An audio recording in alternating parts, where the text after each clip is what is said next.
On the eve of my marriage to Willow. Her first love, the man she once idolized, got divorced. She came to me and said she wanted to call off the wedding. She said, "George, I don't want to settle," she said. "No matter how much you resemble him, you'll never be him." I calmly walked away, dyed my hair, put on my leather biker jacket, and returned to the battlefield that truly belonged to me. Later, she complained to her girlfriends. How could any woman fall in love with such a lazy, irresponsible man? Until one day, a photo started circulating online, on a motorcycle. A slender, fair hand rested on my chest, and I had my arm tightly wrapped around a woman's waist, raw desire practically spilling out of the frame. Then Willow finally called me. "George, who is she?" But the reply came from another woman's sultry voice. "Hello, Miss X. Allow me to introduce myself. I'm his legal wife." Chapter 01. I went to the jewelry store to pick up the custom-made wedding rings. In a month, it will be the day Willow and I get married. Although we designed the rings together, the style and the engraving were both chosen by Willow. As I looked at the initials WM in the private room, I couldn't help but feel that something wasn't quite right. The next second, I heard voices coming from outside. A woman said, "Hey, did you hear? Willow's first love, Makoto, just got divorced and came back to the country." Another replied, "I remember when he broke up with Willow 3 years ago, she was absolutely devastated." The first woman added, "Yeah, if George hadn't suddenly shown up and helped her through that dark time, she probably never would have recovered." The other said, "George, you mean that infamous playboy from City A? The one who used to waste his days racing motorcycles and living recklessly? Funny how a guy like that actually settled down for Willow. A real bad boy turned good story." Then came a hesitant laugh. "But now that Makoto's back, do you think the wedding will still happen?"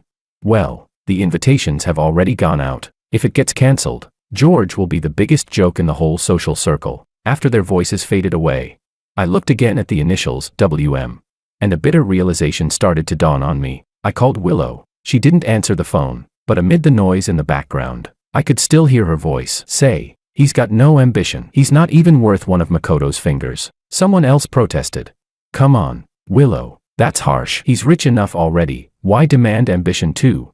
Besides, George used to be a total rebel. He's changed so much for you. You can't want it all." Willow gave a cold laugh. "Changed? How much? He's been orbiting around me for 3 years like some pathetic simp." "Well, he finally managed to get me to marry him," another voice asked. "Willow, don't you like George?" Her tone turned frigid. "Would you like a dog?" There was a pause in the air. Then she sneered, "Because taming a wild wolf into a dog proves I'm damn good at training dogs." I hung up, stared into the mirror at the man in a sharp suit staring back, and suddenly, I laughed. That naive, obedient version of me. I've had enough of pretending to be him. Chapter 02. Willow hadn't come home for an entire week. I listed our marital home on a real estate platform. Every single brick and tile in that place had been bought by me, and now, I didn't want any of it anymore. After finishing up the paperwork, I finally received her call, asking to meet. Even though she was the one who asked, she was still the last to arrive. When she walked in, a tall, slender man stood by her side. Makoto. He looked somewhat like me, maybe about 50%. Makoto held Willow's hand tightly, as if afraid someone might hurt her. His entire posture screaming, "Protective boyfriend." The air instantly grew heavy. No one dared to speak. Everyone's eyes turned toward me. I stayed silent, glancing down at the red string bracelet on my wrist, its threads almost worn through. I tugged at the corner of my lips faintly. Finally, Willow walked up to me and said, "George, I'm not getting married." I lifted my eyelids and looked at her calmly. "You're calling off the wedding?" I asked, leaning against Makoto's chest. Her eyes filled with affection. She said softly, "Makoto's back. I don't want to settle anymore. No matter how much you resemble him, you'll never be him." She added, "Do you understand now? I don't love you." I nodded slightly. "Yeah." She looked at me, stunned, as if she hadn't expected me to take it so calmly. Then she said, "You know, this engagement was arranged by our parents. I loved Makoto for 5 years and waited for him for 3. Now that he's back, I don't have to keep wronging myself anymore." My patience was thinning. I frowned slightly and said, "Okay, you done?" Willow paused for a few seconds before continuing. "My family will handle our side of things. As for yours, you can deal with it yourself. The wedding's off." I replied, "Fine." Then I stood up and started walking toward the door. Just as I reached it, Willow suddenly called out, "George?" I turned around. She was still standing where she was, but I noticed her other hand, hanging by her side, was clenched tightly. I asked, "Something else?" She frowned. "Don't you have anything to say to me?" I thought for a moment. What I really wanted to say was, I envy you. Your true love came back to you. Mine never will. But all I said was, congratulations on your upcoming wedding. As I closed the door behind me, I heard voices from inside. No way. That's it. That's George's reaction. Willow, didn't you say he was crazy in love with you? He looks like he couldn't care less. Can you shut up already? Willow's annoyed voice cut through. I didn't look back. I should have known long ago. No matter how much Willow resembled her, she'd never truly be her. The real one would never have left me to fall into someone else's arms. Chapter 03. After walking out, I went into a barber shop. I got rid of the side part I'd kept for 3 years. When the sharp, golden hair appeared in the mirror, it felt like I was finally becoming myself again. Then, on my wrist, I had a new tattoo inked, Jene Recul Jamais, French, for I never retreat. Finally, I walked into a shop I hadn't stepped foot in for 3 years. David, bring my bike out. A shirtless mechanic came out from the back. He looked at me in shock, eyes reddening almost instantly. It took him a long moment to react before he stammered. George? I nodded. Yeah, it's me. He looked me up and down, still dazed. George, what are you doing here? My gaze fell on the 2 motorcycles parked in the most prominent spot. One white, one black. I smiled. They're still here, he said. George, I wipe them clean every day. They're as good as new. You could take either one out right now. Where do you want to go? Should I tell the guys? I shook my head. Just bring it out. I want to go for a ride alone. He nodded. All right. The moment I got on, that long-lost feeling surged back into me. It had been so long since I'd last ridden, almost as long as I stayed off the bike, I could pretend that summer never happened. I turned to glance at the other one, the white Kawasaki, and thought of her. David followed my gaze, his eyes reddening again. He said quietly, I've been waiting for Sister Anna too. Little White has been sitting here untouched. I kept it beside yours, thinking maybe one day they'd both hit the road again. Then he asked softly, George, it's been 3 years. If I manage to wait long enough for you to come back, do you think she'll come back too?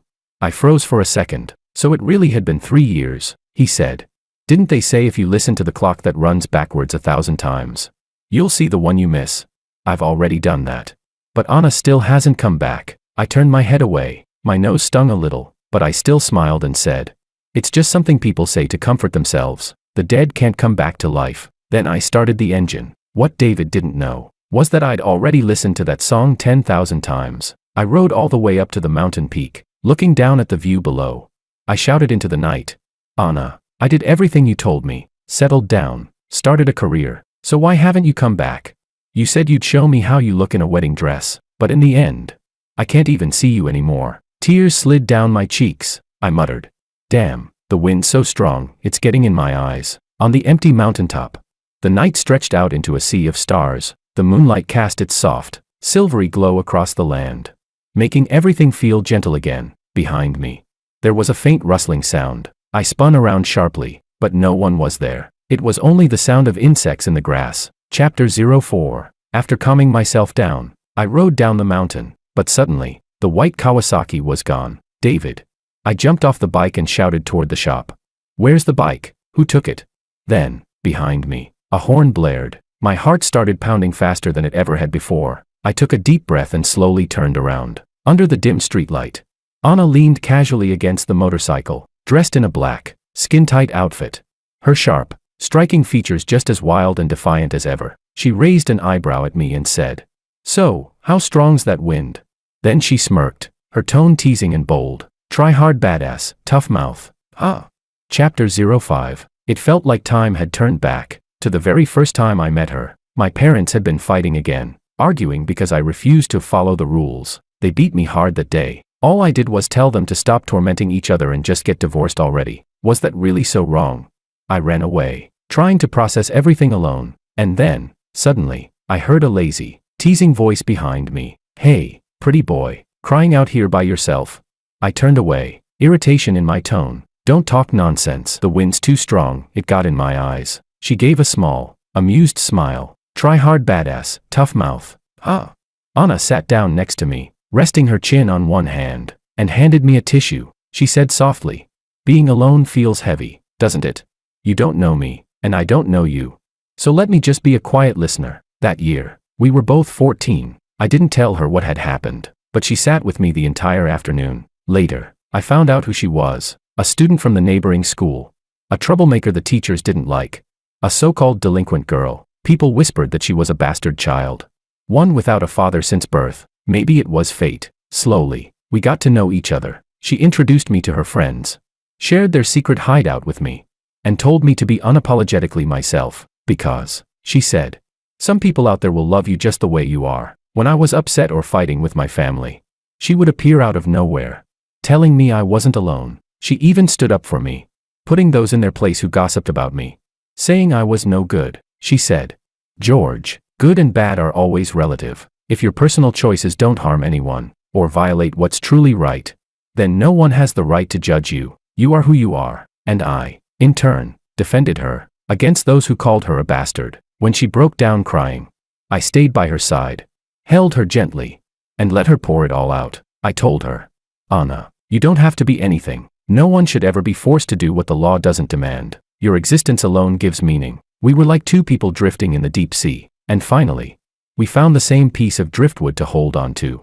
Anna and I grew closer and closer. After graduating high school, we fell in love. That night, a group of us rode our bikes up the mountain, shouting into the night to celebrate our coming of age. Then, quietly, behind everyone else, I took her hand, and we ran. In that vast night, only our breath and laughter filled the air. She laughed behind me and asked, "George, doesn't this feel like we're eloping?"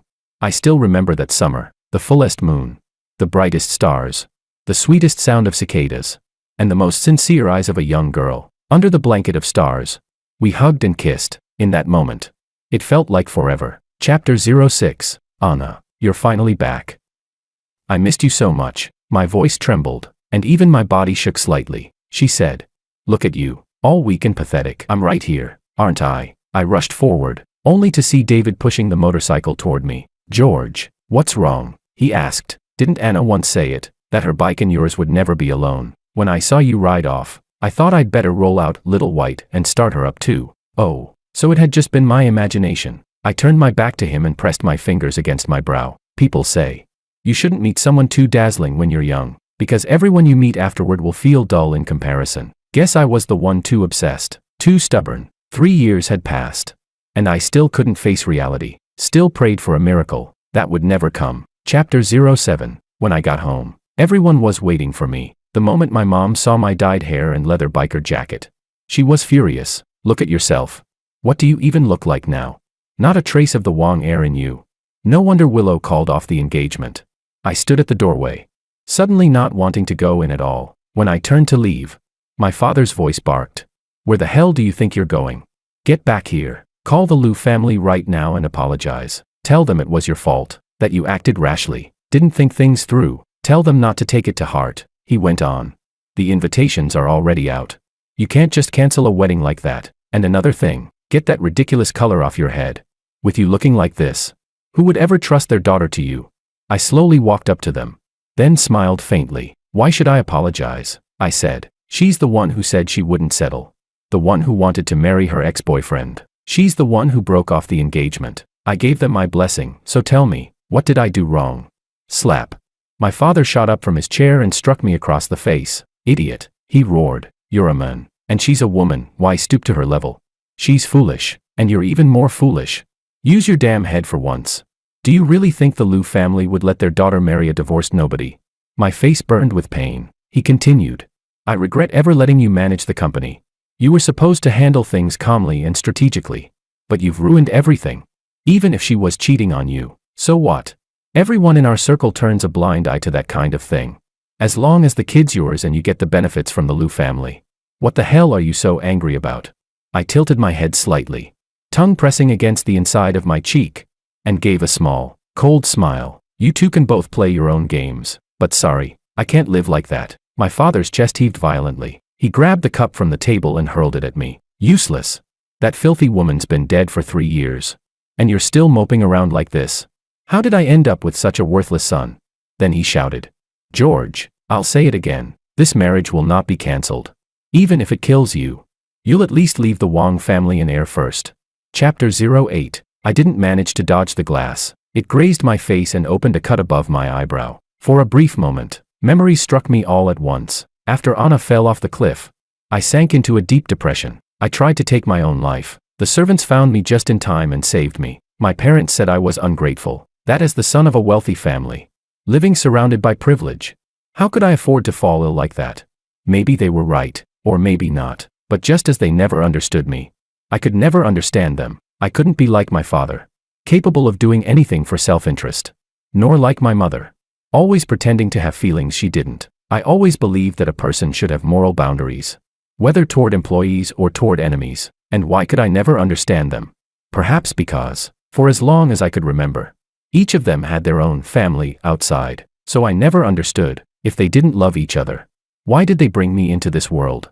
Until the company fell into crisis. Then they decided I had to marry the daughter of the Liu clan. I refused, and they threw a photo in my face. It was Willow Liu. Stop acting like a martyr, they said. If you really don't want to live, then go ahead and die. I lowered my head and looked at the photo. For a moment, I thought Anna had come back. They looked too much alike, especially their eyes, as if a dying man had found one last ray of hope. I agreed to meet her, on the condition that my father start transferring some company power to me. So, to prove that I had matured, I completely changed my image. I wanted to stay by Willow's side, because even if it was only for that face, it was enough for me. I never expected Willow to take the initiative and leave me her contact information. She made the first move, and so, we ended up together. Later, I realized she was only using me as a substitute too. We were merely satisfying each other's needs. So, when she told me to quit smoking, I did. When she asked me to learn how to cook, I learned. When she wanted me to buy a villa, I bought one.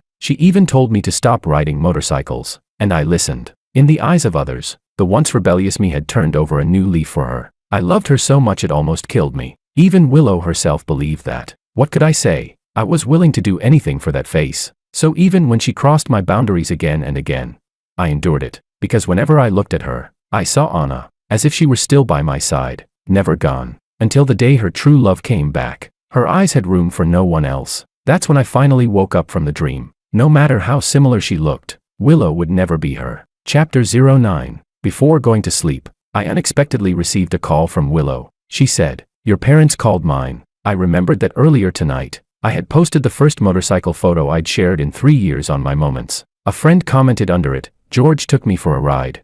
Not long after, Willow replied to that comment. She wrote, "What kind of woman would even want to date such a man who's wasting his life like this?"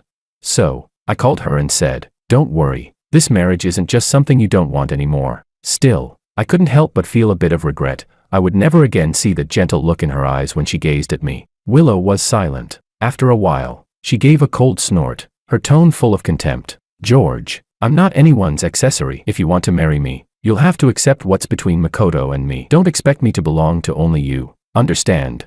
Then she added, "Anyway, this is just to please our parents. Since you love me so much, I can agree to marry you, but that's all." I rubbed the bracelet with our initials on it, and smiled slowly. I said, "Willow, if you really plan to marry me, does Makoto know about it?" She didn't answer. I could only hear her uneven breathing. I said, "Willow, I know you've been using me as a substitute for Makoto. Funny thing is, I've been doing the same. Do you know when you look the most like her?" I nodded, thinking of Anna's radiant smile. "It's when you don't speak. Just look at me. Even though you're really just seeing someone else through me, I honestly don't give a damn. Just looking at that face makes me happy enough." I softened my tone and said calmly, "So, even though you've made me do a lot of things I never wanted to, I still can't bring myself to be angry at you. But like you said, I'm not him. And even if your faces look alike, you're not the same person. So, we've both been using each other as substitutes. I don't owe you anything, and I don't love you. Let's just call off this marriage." Before I could finish, Willow abruptly hung up the phone. Chapter 10. I took 2 tablets of Astaxylem. Only in my dreams can I see Anna again. Return to those 4 years when we were madly in love. After the college entrance exam, with all our friends as witnesses, we could finally be together openly. You know that feeling. Walking down the street hand in hand with the person you love. Watching a movie together. Even if you don't speak, the air itself tastes sweet. We could finally ride the motorcycle we loved. Speeding freely through the open world. David once said, "George and Anna are the most perfect couple I've ever seen. Just standing together, they look like they came straight out of a romantic drama." Anna laughed and told him to keep talking. I leaned casually against the bike, watching our friends joke around. Later, when we went to the same university, we started a motorcycle team and joined races together. Honestly, she really was captivating. Her name was always popping up on the confession wall. And after every class, Some guy would try to confess to her, afraid that I'd get jealous. She went straight to the campus radio station that same day, and publicly announced our relationship to the whole school. Many people said we didn't look like the kind of couple who could last long, but who would have thought that it would last 4 years. My parents finally found out I was in a relationship. That day, they called me home, furious, and demanded I break up with that bastard. I refused. My father picked up a stick to hit me. I snatched it out of his hand and snapped, "Don't push me to hit back. You both have your own families. And for years you've never cared about me. What right do you have to interfere in my life now? Who the hell do you think you are? I'm sick and tired of your hypocrisy. What am I in your eyes? Just a tool to carry on the family name." My father gritted his teeth and said, "I'm your father. I gave you this life. You'll never escape the fate of being a Wong." My mother yelled, "We've spoiled you too much. That's why you dare to talk to us like this. Was it that bitch who taught you to say such things?" While she was cursing, Anna appeared. She stood in front of me, neither humble nor afraid, and said, "All these years, you've never cared for him. He's never known your love, and yet you expect him to repay your kindness. Why? Why should he obey you? He's the person I love most. You may not love him, but I do." My mother, enraged, raised her hand to slap her. Before she could, I shoved her away. That day, I held Anna's hand and walked out of that house. Neither of us spoke. We just sat there in silence all night. We made a promise, after graduation, we'd get married. But just before graduation, strange things started happening. I was being followed for no reason. Sometimes, flower pots would fall when I walked by. Anna began acting distracted, absent-minded. One day, she suddenly asked me, "If one day I'm gone, what will you do?" I shrugged and said, "Die with you." I wasn't joking. Before 14, I had no family, no friends, rebellious, wild, and lost. I didn't know what it meant to live. Then I met her. She was my salvation. I couldn't imagine what I'd do without Anna. "Don't," she said, shaking her head. "Even if I'm gone, you have to live well. Find someone who loves you, get married, have children. Promise me." "Okay." I pulled her into my arms and smiled. "Stop talking nonsense. In this life, the only thing I'll ever do is put a wedding dress on you. I won't marry anyone else." She pouted. "Don't joke." "I'm serious," I said. "Why are you being so serious? What's wrong? Don't tell me you found another guy behind my back." She choked up slightly and gave a soft laugh. "What are you talking about?" "Of course not." I grinned. "You wouldn't dare. Otherwise, I'd just marry someone else and make you regret it for life. It was just a joke." She poked my forehead, half annoyed, half smiling. "If you ever really get married and the bride isn't me, I'll show up in a wedding dress and crash the ceremony." When I proposed to Anna, she said if I could beat her in the race, she'd marry me. I agreed immediately, promised I'd win. And with that trophy and a ring, proposed to her in front of everyone. But I never imagined that race would be the one she'd never return from. In my dream, the scene shifted into a foggy forest. When I reached the finish line, I only remembered the deafening cheers, the blazing heat of summer, and the big screen flashing the news that she had fallen off a cliff, amidst the fire and chaos. In that moment, there was nothing left but silence. Chapter 11. Anna. I jolted awake, my back drenched in sweat. The phone rang. It was David. "George, there's a race up on the mountain road. You coming?" I said, "Yeah, I'm coming." It wasn't my usual track, but I figured it was time to move forward. He said, "This one's a small race. There'll be a big one in a few days. You in?" Domi and the others already went ahead. Leaning against my bike, I lit a cigarette and said, "Sure, I need the practice anyway. I'll join." He laughed. "I heard a lot of well-known racers are joining, especially this female rider from abroad. She's incredible, but she never takes off her helmet, so no one knows what she looks like. If I meet her, I'll ask for her autograph." I exhaled a cloud of smoke and teased him, "Look at you, fanboy. I'll just win the trophy for you." David's eyes turned a little red. "George, seeing you like this, I'm really happy for you." I patted his shoulder. When I took my final drag and turned my head, I saw Willow. Our eyes met, and I could clearly see the light flicker in hers. "George?" I didn't plan to answer. I crushed out the cigarette, but she grabbed my sleeve. She said, "Can we talk?" She stood in front of me, backlit, her face half hidden in shadow. I looked at her quietly. Such a familiar face. What a pity she wasn't Anna. She said, "Don't look at me like that." Willow suddenly raised her voice. "George, how dare you lie to me?" She seemed furious, though I couldn't understand why. I only shook off her hand and said slowly, "Willow, shouldn't you be happy?" Her brows furrowed, and she blocked my path. Angry. "Heh, happy? You made me your substitute, and I should be happy. George, do you even have a conscience?" Her eyes were burning with rage, and she bit her lip, trembling. No wonder you always looked at me like you'd found something you lost. No wonder you'd stare at me all the time. I thought you really loved me. I even foolishly agreed to the arranged marriage between our families. I must have been such an idiot. I waited until she finished, then said quietly, Willow, weren't you using me as a substitute too? Your true love's back. You don't need to poison yourself with me anymore. The substitute game was over. She took a step closer, her eyes unwavering. Even if I was a substitute, weren't you trying to move on because of me? Would you have done it for her? I thought for a moment, then answered honestly. No. I remembered what Anna once said. If the bride isn't me, I'll show up in a wedding dress and crash your wedding. That was the last obsession I allowed myself to keep. Willow pressed her lips together. So you never liked me at all? I looked straight at her, calm and steady. You don't like me. I don't like you. Isn't that fair? She said. She stopped herself, biting down hard on her lip. Of course it's not fair. George, you're nothing but a dog at my side. There are 6 days left until the wedding. You'll regret this, I replied. I won't. Chapter 12. After packing my luggage, I boarded the flight to Shanghai. There were only 4 days left before the wedding. My parents still hadn't called it off. They were clinging to a sliver of hope that Willow and I might somehow make up. I looked down and touched the red string I'd worn for 7 years. I thought, once the race is over, I'll finally sever ties completely with that hollow family. I finally understood, some parents just don't love their children, and I'd made peace with that. David came to pick me up from the airport and took me to the hotel. He said, I heard that female racer is staying here too. Maybe we'll run into her. I chuckled. You her fanboy now?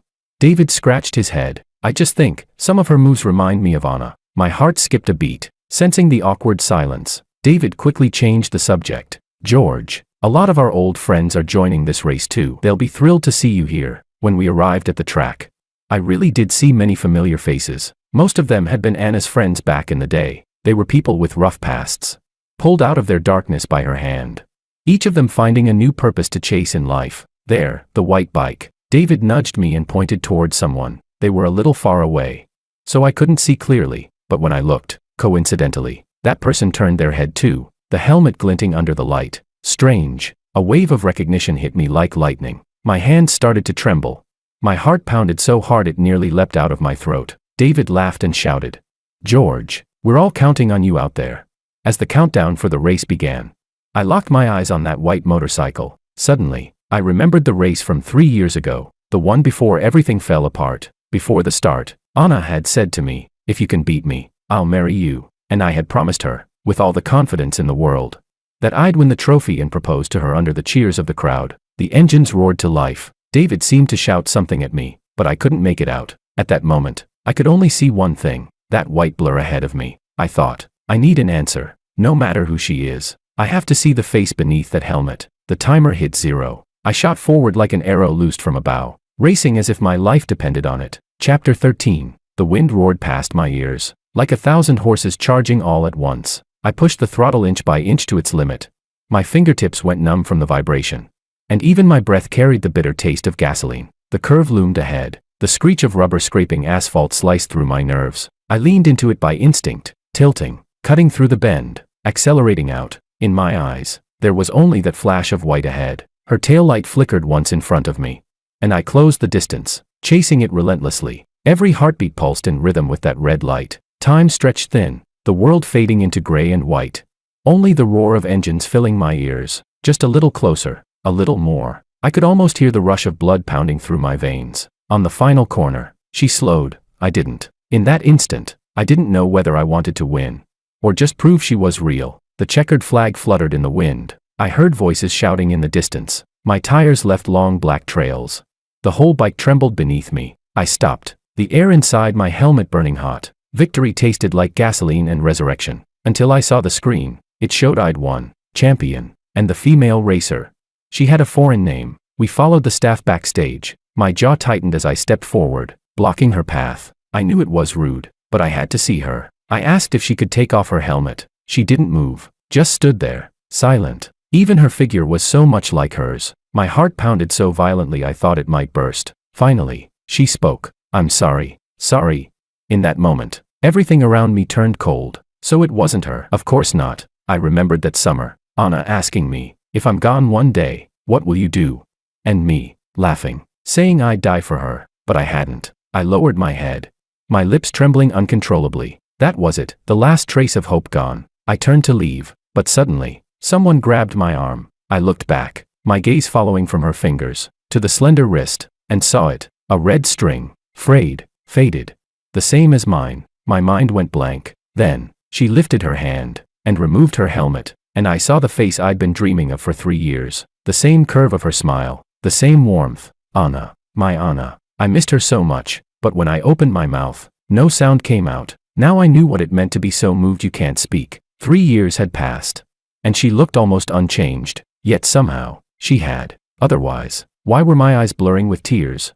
Under the golden lights, she stood glowing, a halo around her. She squinted at me, smiling. "Try hard, badass," she said playfully. "What? Pretending you don't know me now?" I couldn't hold it back anymore. I pulled her into my arms, cursing between my sobs. "Damn it, why did you take so long to come back?" She smiled faintly. "I heard the try-hard badass was getting married and the bride wasn't me. So of course," she said. "I came back to crash the wedding." She hooked her arms around my neck and kissed me, and I could hear it. That subtle tremor and choked breath, hidden inside her voice. Chapter 14. I held her, tightly, desperately, afraid that if I loosened my grip even a little, I'd wake up and realize this was all just a dream. I was so tired, so even if this was an illusion, let me stay asleep just a little longer. She bit her lip and whispered, "I'm sorry. I promised that if you beat me, I'd marry you, but I broke that promise for 3 years. Her eyes softened. "Do you blame me?" I shook my head. "No. How could I? As long as you came back. I don't need anything else. I just need you." That day, at the awards ceremony, I offered the trophy to Anna. As I looked at her, the woman before me overlapped with the girl from years ago. A proposal, 3 years late, and finally, a perfect ending. Chapter 15. That night, we turned all the longing of the past years into movement, again and again, claiming each other through sweat and tears. Even when we were completely exhausted, neither of us wanted to stop. In the end, she lay in my arms and finally began to tell me everything that had happened over the years. It was a dramatic story, almost absurd. The reason Anna and Willow looked so much alike was because they were truly sisters. Anna's mother had also been a rich young heiress who fell in love freely with Anna's father. But Willow's mother interfered, drugged Anna's father, got pregnant, and took her place. Unable to tolerate such betrayal, Anna's mother left, only to find herself pregnant as well. Later, when Willow's mother learned of their existence, she secretly used her power to suppress them. That pressure slowly turned Anna's mother bitter, filling her with a desire for revenge. So she controlled Anna, ordering her to go abroad to help her uncle's business and to strike against the Liu family. Anna refused, because of me. So Anna's mother targeted me instead. Suddenly, those inexplicable times I was followed made sense. Anna got scared. She begged her mother not to hurt me. But her mother, now completely consumed by obsession, gave her an ultimatum. Leave this place. So they staged a fake death. Anna was taken abroad. For 3 years, she barely slept more than a few hours a day, just so she could see me sooner. Her voice trembled slightly as she said, "You have no idea how much I missed you." She told her story as if it were someone else's. How she struggled to prove herself. How she fought to break free from her mother's control. She hadn't dared to see me or contact me, afraid that doing so would endanger me. She finished her story in just a few dozen minutes. But I could feel how hard those years must have been for her. She held me tightly, and I held her even tighter, as if I could merge her into my very bones. Anna's voice trembled as she said, "Every time I missed you so much I thought I'd go insane. I'd stab my wrist with the tip of a pen and tell myself, hurry, hurry. George is still waiting for me. He said he'd win a trophy for me on the track. That he'd marry me. He's so stubborn, he'll wait for me forever." So I studied like crazy, bit by bit breaking free from her control, until I could finally stand before you again. Her tears dried and flowed again, as if she were releasing all the emotions she had buried for years. I gently caressed her face and pressed a soft kiss on her forehead. Then I said, "So, Anna, will you marry me?" Chapter 16. 3 days before the wedding, I took Anna to get our marriage certificate first. When the steel seal stamped down between our two faces in the photo, Anna began to cry even as she smiled. Through her sobs, she said, "I'm sorry. I'm so sorry. I came too late." I scrambled to wipe away her tears, cupping her face gently. I shook my head and said softly, "As long as the ending is you, it doesn't matter if you came late." At that same time, a photo suddenly began spreading around our circle. On a motorcycle, a slender, fair hand rested against the chest of a racing champion, and his arm was wrapped tightly around the woman's waist. The screen seemed to overflow with raw hormones. It was taken right after the race that day, by David and the others at the track. No one knew how the photo got out. But even people in our community had seen it. As soon as someone posted the photo in the group chat, it exploded with comments. Wait, doesn't that guy look exactly like George? No way, did George turn into this now? Could they be long-lost brothers or something? Then someone added, this actually looks like how George used to be. Another chimed in, that girl in the photo kinda looks like Willow. Wow, since when did Willow start riding motorcycles? Someone else replied, that's not Willow, looks like some female writer from abroad. Gotta admit though, they look good together. Then another said, but didn't Willow just tell us yesterday that George would regret it before the wedding, that he'd come crawling back, begging her to marry him? Ha, someone responded. So Willow really thought George would die without her. Turns out she was just the stand-in all along. While Anna was trying on her wedding dress in our bridal suite, I got a call from Willow. Her voice was cold. George, who is she? Anna took the phone from my hand. She looked up at me with a lazy, amused smile and said into the receiver, Miss Ex-Girlfriend, let me introduce myself. I'm his legal wife. Chapter 17. Anna and I met up with everyone on the mountain road. We rode our beloved bikes, racing all the way to the summit. Everyone was laughing and crying at once. From behind me, she held my hand tightly. It felt just like that summer when we were 18 again. I laughed and said, Anna, how about running away with me? Her eyes shimmered with tears. This time, she grabbed my hand. And together we ran through the summer night. Anna tiptoed and kissed the corner of my lips. But I turned the tables, grabbing her waist and pulling her into a deep, lingering kiss. That familiar softness, that wild passion, none of it could compare to the joy of finding each other again. It made up for our burning, reckless, romantic, shattered youth, a love that once had no ending. I don't know if what we had was redemption for each other. I only know that in every journey we take, love is the greatest, truest answer. Chapter 18. We partied half the night at David's shop and only fell asleep when dawn was breaking. When I woke up, everyone was sprawled across the floor in every possible position. I really liked this kind of atmosphere. I planned to step outside and feel the cool mountain air, but unexpectedly, I saw Willow. She was sitting under a telephone pole, looking utterly exhausted, dark circles under her eyes. I had no idea when she'd arrived, or how long she'd been there, or what she wanted. I didn't want to see her, but she got up and blocked my way before I could turn around. George, she said, let's get married. She pulled a household registration book from her coat. I didn't know what kind of game she was playing. I took a step back, raised my hand to show my wedding ring, and said, Willow, I'm already married. She froze in place when she heard that. Then she asked, you married that little rebel girl? I nodded. She snapped, furious. How can you marry anyone? You've only known her for a few days. Why can she? But I. She stopped mid-sentence, her tone softening. Looking at me quietly, she bit her lip and said, I haven't told my family to cancel the wedding yet. 2 days from now, let's just go through with it as planned. Okay. I shook my head. The wedding won't be canceled. I'll just change the bride. For a second, she was completely stunned. Then she laughed bitterly and scoffed. If your wife finds out she's just a stand-in, she'll definitely divorce you. George, don't be stupid. I'm your best choice. Oh, Willow didn't know. Anna was the one I had loved all along. The next second, a woman's voice came from behind me. Don't worry, we won't be getting divorced. Anna walked up, wrapped her arm around mine, and tiptoed to press a kiss on my lips. Then she said calmly, because those who betray will go to hell. Staring at the face so similar to her own, Willow said nothing. She just turned and walked away, lost and broken. Chapter 19. 2 days before the wedding, Anna and I were busy editing the guest list, only inviting our closest friends, wanting this to be our wedding. We were both exhausted from the endless planning, when I unexpectedly got a call from Makoto. His voice on the other end was weak and pleading. Can you see Willow? She's been drinking so much she got a stomach ulcer. She's in the hospital. I frowned, confused. What does that have to do with me? Makoto sighed deeply. I used to think Willow was really still waiting for me. He continued.